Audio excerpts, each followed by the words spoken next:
Vladimir Putin का भारत दौरा कितना ऐतिहासिक? क्या रिश्ते और मजबूत होंगे? अमेरिका यूरोप को इससे जलन क्यों है? सब कुछ आपको बताएंगे। नमस्कार, न्यूज़ 18 का डिजिटल प्लेटफॉर्म आप देख रहे हैं और मैं हूं रितु सिंह। आज यानी 4 दिसंबर की शाम 7 बजे रूस के राष्ट्रपति व्लादिमीर पुतिन भारत पहुंचेंगे। नई दिल्ली में 23वें भारत रूस वार्षिक सम्मेलन में हिस्सा लेंगे। पुतिन दिल्ली में सीक्रेट जगह रुकेंगे जिसका ब्यौरा सार्वजनिक नहीं किया गया है। 4 और 5 दिसंबर को दिल्ली मल्टीलेयर सिक्योरिटी के घेरे में रहेगी।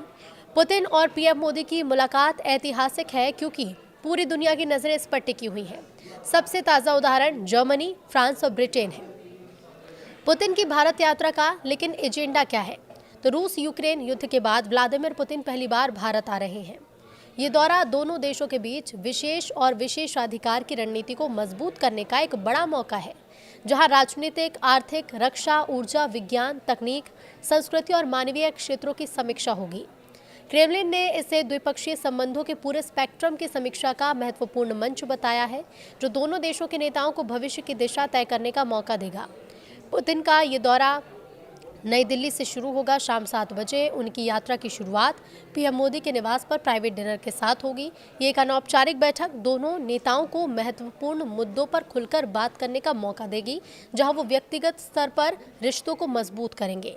अगले दिन यानी कि 5 दिसंबर को सुबह पुतिन राजघाट पर महात्मा गांधी की समाधि पर पुष्पांजलि अर्पित करेंगे। इसके बाद हैदराबाद हाउस में पीएम मोदी के साथ द्विपक्षीय वार्ता होगी, जिसमें दोनों पक्षों के वरिष्ठ अधिकारी शामिल होंगे। राष्ट्रपति द्रौपदी मुर्मू पुतिन के लिए राज्य भोज का आयोजन करेंगी। भारत रूस व्यापार फोरम का उद्घाटन सत्र होगा, जहां दोनों नेता उद्योगपतियों को संबोधित करेंगे।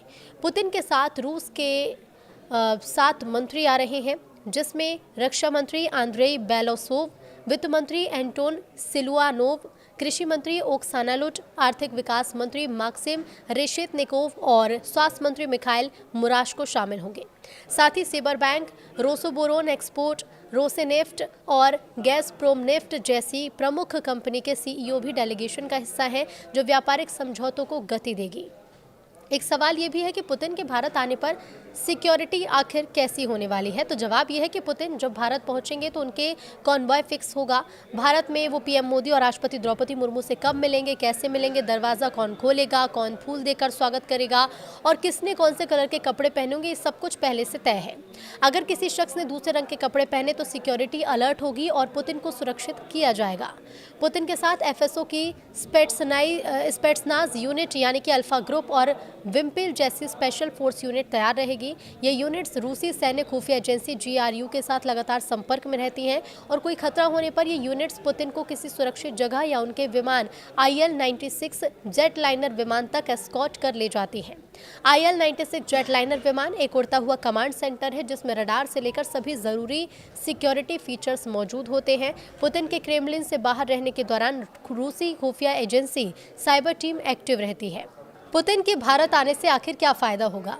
तो रूस ने पहले ही रूसी संसद से reciprocal exchange of logistics support समझौते को मंजूरी दिला दी है, जो 18 फरवरी 2025 को हस्ताक्षरित हुआ था। ये समझौता दोनों देशों की सेनाओं को एक दूसरे के बंदरगाह, हवाई अड्डे और सैन्य सुविधाओं का इस्तेमाल करने की अनुमति देगा, जिससे अभ्यास, रखरखाव और संकट के समय त्वरित समर्थन संभव हो सकेगा। भारत की सेना का 46% हथियार रूस से आता है। पुतिन की यात्रा में S-400 एयर डिफेंस सिस्टम के 5 और स्क्वाड्रन यानी कि लगभग 5000 करोड़ रुपए की डील खरीदने पर चर्चा होगी। ये सिस्टम मई 2025 में ऑपरेशन सिंदूर में पाकिस्तान के खिलाफ बहुत काम आया था। 5वीं पीढ़ी के सुखोई 57 फाइटर जेट के 2 से 3 स्क्वाड्रन पर फैसला हो सकता है। ये अमेरिकी F-35 का सस्ता विकल्प बनेगा।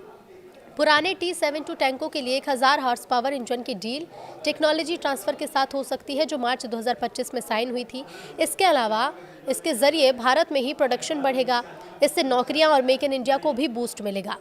रूस देखिए भारत का सबसे बड़ा तेल सप्लायर है। 2025 की पहली छमाही में भारत ने रोज 1.6 मिलियन बैरल रूसी क्रूड तेल खरीदा, जो 2020 में सिर्फ 50,000 था। इससे तेल की कीमतें कम रही और भारत को सालाना अरबों डॉलर की बचत हुई।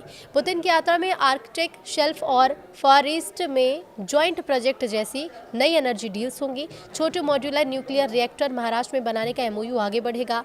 ट्रंप ने रूसी तेल खरीदने पर 50% टैरिफ लगाया था, जिसका जवाब देने के लिए स्पेशल मैकेनिज्म बनेगा ताकि तेल सप्लाई बिना किसी रुकावट के चल सके। तो भारत की 40% की तेल ज़रूरत रूस से ही पूरी होती रहेगी, जो महंगाई भी कंट्रोल करेगी। ये 2030 तक $100 बिलियन ट्रेड टारगेट में एनर्जी बड़ा रोल निभाएगी। 2024-25 में भारत रूस ट्रेड $68.7 बिलियन रहा, जो 2022 से 6 गुना ज़्यादा है, लेकिन भारत का डेफिसिट $59 बिलियन है। पुतिन की यात्रा में इसे बैलेंस करने के लिए भारतीय निर्यात पर फोकस कर रूस में मार्केट एक्सेस बढ़ेगा। यूरेशियन इकोनॉमिक यूनियन यानी EAEU के साथ फ्री ट्रेड एग्रीमेंट तेज होगा। अगस्त 2025 का 18 महीने का प्लान MSMEs और किसानों के लिए रूस बेलारूस मार्केट खोलेगा। नेशनल करेंसी में ट्रेड बढ़ेगा, डॉलर पर निर्भरता कम होगी। रूस से IT, एग्रीकल्चर और हेल्थ केयर में निवेश के लिए फोरम होगा। इसके अलावा पुतिन की यात्रा से भारत की स्ट्रेटेजिक ऑटोनॉमी मजबूत होगी। अमेरिकी टैरिफ के बावजूद रूस से डील्स जारी कर सकेंगे। ये अमेरिका को मैसेज देगा कि भारत अपना फैसला खुद लेगा। SCO और ब्रिक्स जैसे मंच पर सहयोग बढ़ेगा। यूक्रेन, मिडिल ईस्ट जैसे मुद्दों पर बात होगी, जहां भारत शांति का मैसेज देगा। साइंस, टेक्नोलॉजी और कल्चर में MOU साइन होंगे। अब सवाल ये भी है कि अभी भारत और रूस के रिश्ते आखिर कैसे हैं। तो देखिए, भारत रूस के रिश्ते मजबूत, बहुआयामी और रणनीतिक साझेदारी के हैं, जो दशकों पुरानी ऐतिहासिक नींव पर टिके हैं। वैश्विक भू राजनीतिक बदलाव के बावजूद स्थिर है। ये साझेदारी 2000 में रणनीतिक साझेदारी के रूप में शुरू हुई, जिससे 2010 में विशेष और विशेषाधिकार प्राप्त रणनीतिक साझेदारी का दर्जा दिया गया। अब ये दोनों देशों के बीच राजनीतिक, रक्षा, आर्थिक, ऊर्जा, विज्ञान, तकनीक, संस्कृति और अंतर्राष्ट्रीय सहयोग के सभी क्षेत्रों में गहरी पैठ रखती है। 2025 में जब रूस यूक्रेन युद्ध के बाद वैश्विक दबाव बढ़ा है, भारत ने अपनी मल्टी अलाइनमेंट नीति के तहत रूस के साथ संबंधों को बनाए रखा है, जो अमेरिका और यूरोप के साथ बढ़ती नजदीकी के बावजूद अपनी मजबूत है। पुतिन की भारत यात्रा इस साझेदारी को नई रफ्तार देगी, जहां 23वें भारत रूस वार्षिक शिखर सम्मेलन के दौरान व्यापक चर्चा होगी। यात्रा कोविड के बाद पुतिन की पहली भारत यात्रा है। इसमें रक्षा, व्यापार और ऊर्जा जैसे मुद्दों पर नए समझौते साइन होने की संभावना है। राजनीतिक स्तर पर दोनों देशों के नेता नियमित संपर्क में रहते हैं, जो संबंधों की गहराई को दिखाता भी है। अब 2025 में PM मोदी और राष्ट्रपति पुतिन के बीच कई फोन कॉल्स हुए, जिसमें 5 मई को पहलगाम आतंकी हमले के बाद चर्चा भी शामिल थी।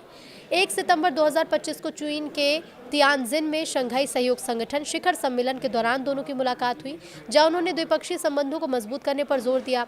भारतीय विदेश मंत्री एस जयशंकर ने अगस्त 2025 में मॉस्को में रूसी विदेश मंत्री सर्गेई लावरोव से मुलाकात की, जहां यूक्रेन संकट के शांतिपूर्ण समाधान और बहुपक्षीय मंच पर सहयोग पर बात हुई। भारत ने हमेशा संवाद और कूटनीति का पक्ष लिया है और रूस ने भारत की तटस्थता की सराहना की है। अंतर्राष्ट्रीय मंच जैसे ब्रिक्स, SCO और G20 पर दोनों देश एक दूसरे का समर्थन करते हैं, जहां भारत रूस संबंध वैश्विक स्थिरता के लिए एक स्थिरक कारक के रूप में देखे जाते हैं। हाल ही में रूसी राष्ट्रपति के सहायक यूरी उशाकोव ने कहा कि ये साझेदारी राजनीति, सुरक्षा, अर्थव्यवस्था, वित्त, परिवहन, विज्ञान, तकनीक और संस्कृति के क्षेत्र में सक्रिय रूप से बढ़ा रही है। सवाल ये भी है कि PM मोदी और पुतिन की मुलाकात पर दुनिया भर की नजरें आखिर क्यों टिकी हैं। तो देखिए, एक्सपर्ट्स के मुताबिक यूक्रेन युद्ध के बाद पुतिन की पहली भारत यात्रा है और ये ऐसे समय में हो रही है जब अमेरिका और यूरोप भारत पर रूस के साथ सैन्य और आर्थिक साझेदारी कम करने का दबाव डाल रहे हैं, लेकिन भारत अपनी दोस्ती को बनाए रखते हुए मल्टी अलाइनमेंट नीति अपनाए है। ये मुलाकात अमेरिकी राष्ट्रपति डोनाल्ड ट्रंप के शासन के तहत यूक्रेन शांति योजना के प्रस्ताव के बीच आ रही है। ट्रंप ने भारत से रूसी तेल खरीद रोकने की अपील की है और 50% टैरिफ की धमकी दी। इससे सवाल यह है कि क्या ये शिखर सम्मेलन भारत को पश्चिम से दूर धकेलेगा या अपनी स्थिति को और मजबूत करने का लीवर बनेगा। क्रेमलिन के सहायक यूरी उशाकोव ने कहा कि इस मुलाकात से 10 अंतर सरकारी समझौते, 15 से ज्यादा व्यावसायिक सौदे साइन होने की उम्मीद है, जो न सिर्फ भारत रूस संबंध को नई दिशा देंगे बल्कि वैश्विक ऊर्जा बाजार, रक्षा निर्यात और बहुपक्षीय मंच जैसे ब्रिक्स और SCO पर भी असर डालेंगे। अमेरिकी CATSA प्रतिबंधों के बावजूद भारत ने रूस के साथ सैन्य साझेदारी जारी रखी और ये सौदा भारत की वायुसेना को मजबूत करेगा। पश्चिमी देश इसे एक चुनौती के रूप में देख रहे हैं।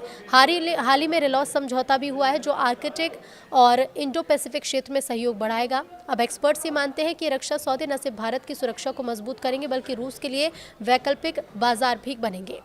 भारत रूस के बीच द्विपक्षीय व्यापार 2024-25 में $68.72 अरब तक पहुंच गया, जो महामारी के पहले $10 अरब से 7 गुना ज्यादा है।